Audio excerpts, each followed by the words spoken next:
मंत्रिमंडल के मेरे सहयोगी डॉक्टर जितेंद्र सिंह जी, यमियत फॉर, और Shri Kailash ji Chaudhary, honourable minister roads and bridges, government of Sikkim, and Shri Tashi Gyalson, chief executive councillor, Ladakh autonomous hill development council, Leh, Shri Firoz Ahmad, chief executive councillor, Ladakh autonomous hill development council, Kargil, Shri Tirath Singh Rawat, member of parliament Garhwal, Shri Jayant Rao, member of parliament Jalpaiguri, Shri Jugal Kishore, member of parliament Jammu, Shri Tapir Gao, member of parliament east Arunachal, lieutenant general Rajeev Chaudhary, DG border road organisation यहाँ उपस्थित, और VC से जुड़े सभी अन्य जनप्रतिनिधिगण, सारे हमारे वरिष्ठ अधिकारीगण, श्योग के हमारे बहादुर नागरिक, बीआरओ के हमारे कर्मयोगी, मीडिया के मित्रगण, देवियों और सज्जनों, मित्रों, आज बॉर्डर रोड्स ऑर्गेनाइजेशन द्वारा निर्मित 75 इंफ्रास्ट्रक्चर प्रोजेक्ट्स के साथ उद्घाटन के अवसर पर आप सबसे मिलकर मुझे बेहद खुशी हो रही है। इस प्रोजेक्ट में देश के दूर दराज इलाकों में स्थित ब्रिजेज, रोड्स, हेलीपैड और कार्बन न्यूट्रल हैबिटेट आदि शामिल हैं। एक साथ इतनी बड़ी संख्या में इंफ्रास्ट्रक्चर प्रोजेक्ट्स का उद्घाटन अपने आप में एक बड़ा रिकॉर्ड है। ये सभी निर्माण कार्य नए भारत को प्रगति की राह पर तेजी से आगे ले जाने में बड़े महत्वपूर्ण साबित होंगे, ऐसा मेरा पक्का विश्वास है।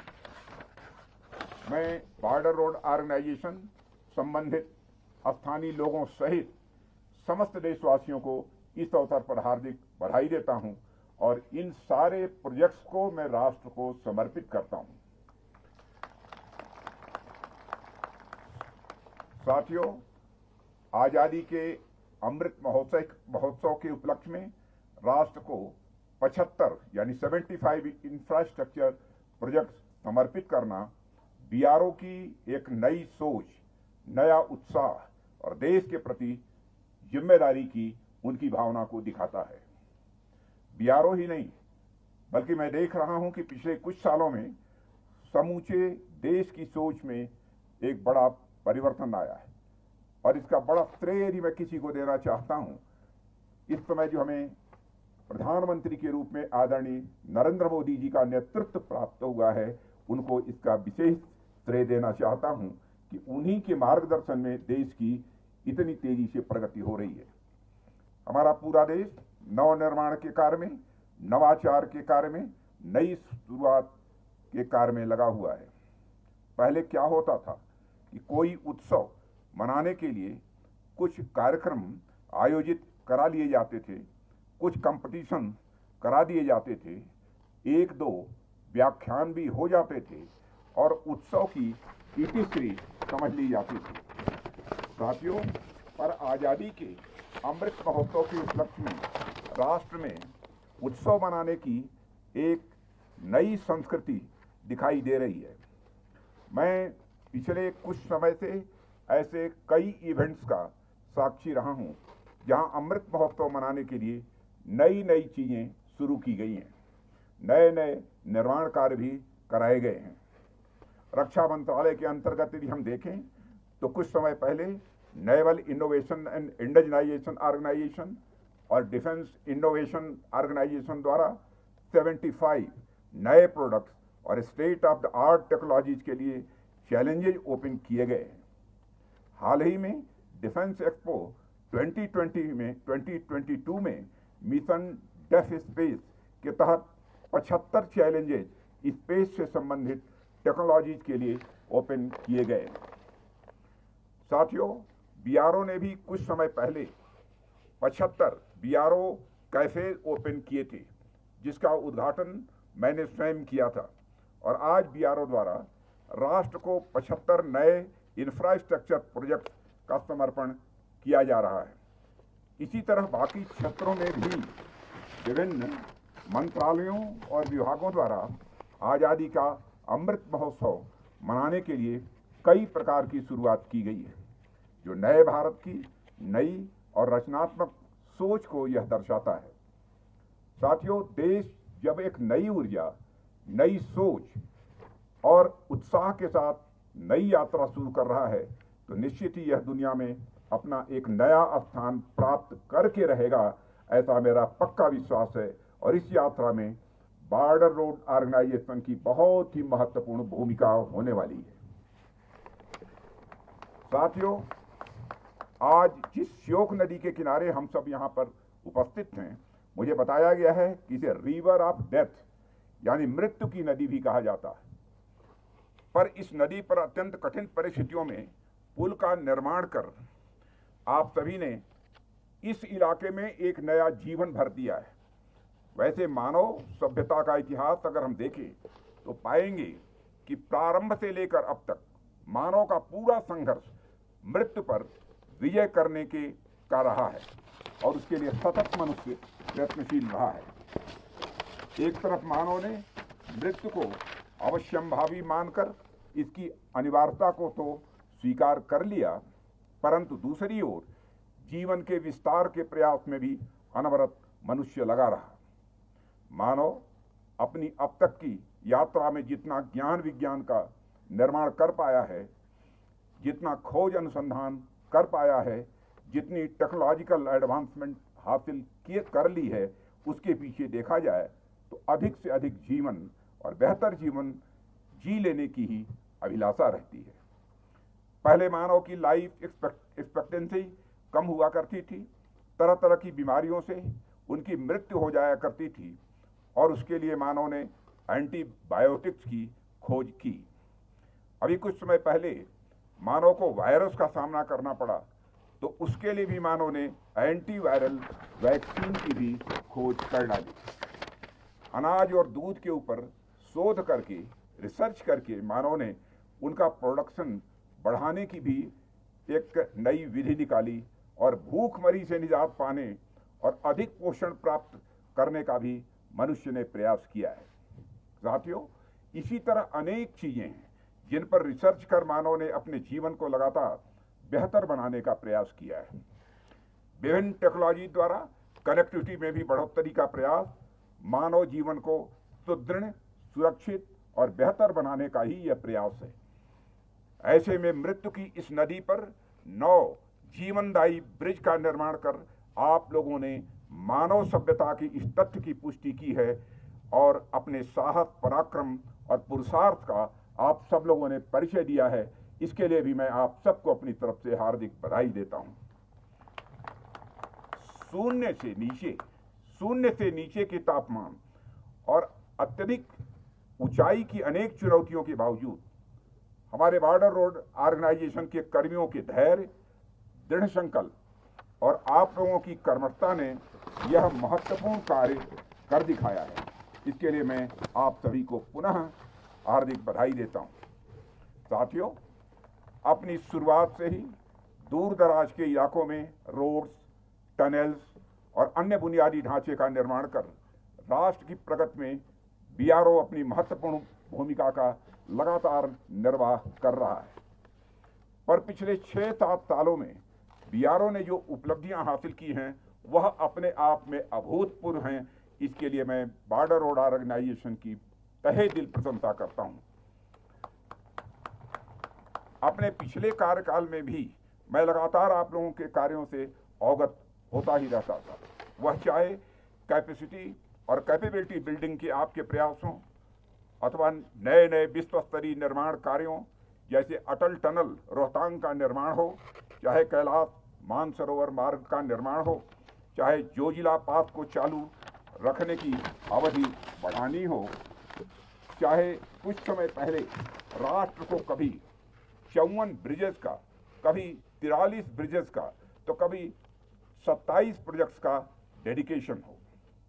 उमिंगला पास पर 19,000 फीट से भी अधिक की ऊंचाई पर निर्मित दुनिया की सबसे ऊंची मोटरेबल रोड हो। वर्क्स, रोड इंफ्रास्ट्रक्चर और ह्यूमन रिसोर्स मैनेजमेंट में टेक्नोलॉजी को बढ़ावा देना हो। बीआरओ ने एक नहीं अनेक ऐसे काम करते हुए लगातार नए नए रिकॉर्ड कायम किए हैं। बीआरओ भले ही ये कहता है कि आसमान को छोड़कर बीआरओ हर जगह सड़कों का निर्माण करने में सक्षम है, पर उमिंगला पास पर दुनिया की सबसे ऊंची मोटरेबल रोड समेत आपकी अन्य उपलब्धियों को देखते हुए मुझे लगता है कि आप लोग इस बात को भी अब गलत साबित कर चुके हैं। आप लोगों ने अपने पुरुषार्थ साथियों, आप लोगों ने अपने पुरुषार्थ से स्काई इज द लिमिट की कहावत को पूरी तरह से चरितार्थ करके दिखाया है। आप सभी इसके लिए बधाई के पात्र हैं। साथियों, आज लोकार्पित होने वाले 75 इंफ्रास्ट्रक्चर प्रोजेक्ट्स के निर्माण से हमारे पश्चिमी, उत्तरी और नॉर्थ ईस्ट के दूर दराज के इलाकों में मिलिट्री और सिविल ट्रांसपोर्ट में बड़ी सुविधा मिलेगी। मैं देख रहा था कि ये प्रोजेक्ट्स राजस्थान से लेकर पंजाब, जम्मू कश्मीर, लद्दाख, हिमाचल, उत्तराखंड, वेस्ट बंगाल, सिक्किम, अरुणाचल प्रदेश तक ये फैले हुए हैं। यानी पश्चिम से शुरू होकर नॉर्दर्न सेक्टर होते हुए ये प्रोजेक्ट्स नॉर्थ ईस्ट तक पहुंचते हुए एक विकास माला का यह निर्माण करते हैं। हमारी आर्म्ड फोर्सेस के जवान बड़ी संख्या में ऐसे इलाकों में तैनात होते हैं जहां पूरे साल ट्रांसपोर्ट की सुविधा उपलब्ध नहीं हो पाती है। खासकर ऐसे समय में जब ठंड बढ़नी शुरू होती है, कई इलाकों के रास्ते बर्फबारी के कारण बंद कर दिए जाते हैं। ऐसे में ये सारे पुल, टनल और हमारी सेनाओं तक राशन और मिलिट्री इक्विपमेंट आदि पहुंचाने में यह कारगर साबित होंगे, ऐसा मेरा विश्वास है। साथियों, ऐसे में मैं कह सकता हूं कि सुरक्षा की दृष्टि से हम जिस तरह दिन ब दिन मजबूत हुए हैं, उसमें बीआरओ का अत्यंत महत्वपूर्ण योगदान रहा है। अभी हालिया उदाहरण लें, पिछले दिनों नॉर्दर्न सेक्टर में हमें जिन परिस्थितियों का सामना करना पड़ा और जिस प्रकार हम अपने एडवर्सरी का दृढ़ता से मुकाबला करने में सक्षम रहे, वह बिना उपयुक्त इंफ्रास्ट्रक्चर डेवलपमेंट के संभव नहीं हो सकता था। और आज की अनिश्चितता के माहौल में किसी प्रकार के संघर्ष की संभावना से इनकार नहीं किया जा सकता है। ऐसी स्थितियां हमें इन इलाकों में विकास के लिए और अधिक प्रेरित करती हैं। और साथियों, यह हमारे लिए बेहद गर्व का विषय है कि इन इलाकों के विकास में सहयोग के लिए हमारे पास बीआरओ जैसा एक कुशल और समर्पित संगठन है। साथियों, सीमाई इलाकों के विकास की कुछ खास जरूरतें हैं जिन पर हमने ध्यान दिया और उन पर जमीनी स्तर पर हम लोगों ने काम भी किया है। हमने देखा कि इन इलाकों में ओवरऑल डेवलपमेंट की जरूरत है, जो बिना कनेक्टिविटी के संभव नहीं हो सकता। इसके लिए जहां एक और हमने देश के आंतरिक हिस्सों में भारतमाला जैसी परियोजनाओं के तहत रोड्स, हाईवेज, एक्सप्रेसवेज का निर्माण किया, नए रेलवे ट्रैक्स और एयरफील्ड्स की संख्या बढ़ाई, वहीं सीमाई इलाकों में भी रोडवेज, रेलवेज, हाईवेज, वाटरवेज और एयरवेज का भी तेज गति के साथ हम लोगों ने निर्माण किया है। सीमावर्ती क्षेत्रों में सड़कें न केवल हमारी सामरिक जरूरतों के लिए होती हैं, बल्कि राष्ट्र के विकास में दूर दराज के क्षेत्रों की भी बराबर भागीदारी भी यह सुनिश्चित करती हैं। इस तरह मैंने पहले भी कहा है कि पुल, सड़कें और सुरंग हमारे सामाजिक आर्थिक विकास के साथ साथ मजबूत राष्ट्र और मजबूत लोकतंत्र की सिराएं यानी वह वेन्स हैं। इसी तरह बिजली जैसी बुनियादी जरूरतों पर भी हमने ध्यान दिया और देश के कोने कोने के गांवों में बिजली की व्यवस्था भी सुनिश्चित की है। जिस समय हमारी गवर्नमेंट बनी थी, इस देश में 18,000 गांव ऐसे थे जहां तक बिजली नहीं पहुंची थी। जब जानकारी प्रधानमंत्री जी ने ली, हमारे प्रधानमंत्री नरेंद्र मोदी जी ने फैसला किया कि विद इन 6 मंथ 18,000 गांवों तक बिजली पहुंचनी चाहिए। और मुझे बताते हुए आप सबको खुशी है कि 18 के 18 गांव तक जो बिजली नहीं पहुंच पाई थी आजाद भारत में, वहां पर बिजली पहुंचाने में हमारी सरकार सफल रही है। आज यह देश जिस गति से इंफ्रास्ट्रक्चर डेवलपमेंट और उसके माध्यम से शिक्षा, स्वास्थ्य, गरीबी उन्मूलन आज के प्रति सरकार के प्रयासों को देख रहा है, शायद ही इसने कभी और देखा हो। साथियों, अभी कल ही मैं सेना द्वारा आयोजित शौर्य दिवस में सम्मिलित हुआ था। उसमें 1947 की वार में अपनी कुर्बानी देने वाले हमारे सेना के वीर अधिकारियों और जवानों के परिवार के लोग भी शामिल थे। साथ ही हमारे वर्तमान सेना के सर्विंग ऑफिशियल और जवान भी शामिल थे। उन सबको मैंने संबोधित किया। संबोधन में मैंने इसका भी जिक्र किया कि कैसे लंबे समय तक धरती का स्वर्ग कहे जाने वाले जम्मू कश्मीर को अंधेरे में रखा गया। फलस्वरूप यहाँ आतंकवाद जैसी अनेक समस्याएं पनपी, यहाँ उग्रवाद पनपा, देश के माथे पर इतना खून बहाया गया जिसके धब्बे हमें आज भी जहां तहां दिखाई दे जाते हैं। साथियों, इन सब के पीछे यदि कारण देखा जाए तो अनेक कारणों के साथ यहाँ पर बुनियादी सुविधाओं का अभाव यह प्रमुख था। यहाँ पर लगभग 7 दशकों तक विकास की वह स्थिति नहीं आ पाई जो देश के बाकी हिस्सों में आ गई थी। बुनियादी सुविधाओं का विकास नहीं तो शिक्षा नहीं, स्वास्थ्य नहीं, उद्योग धंधे और रोजगार के अवसर नहीं, और साथ ही साथ समृद्धि भी नहीं। ऐसे में समाज की विभाजनकारी शक्तियों को प्रायः अवसर मिल जाया करता है और वे अपने मंसूबों में सफल हो जाया करते हैं। साथियों, दशकों तक यहाँ के नागरिकों, खासकर बच्चों, महिलाओं और युवाओं की जिंदगी के साथ खिलवाड़ किया गया।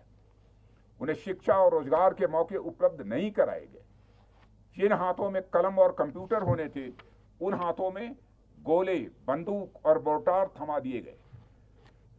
स्टडीज बतलाती हैं, एक अध्ययन बताता है कि इंटरनल डिस्टर्बेंसेस के चलते पास्ट में जम्मू कश्मीर ने फॉरेन और डोमेस्टिक टूरिस्ट के अराइवल में अच्छी खासी गिरावट भी देखी है।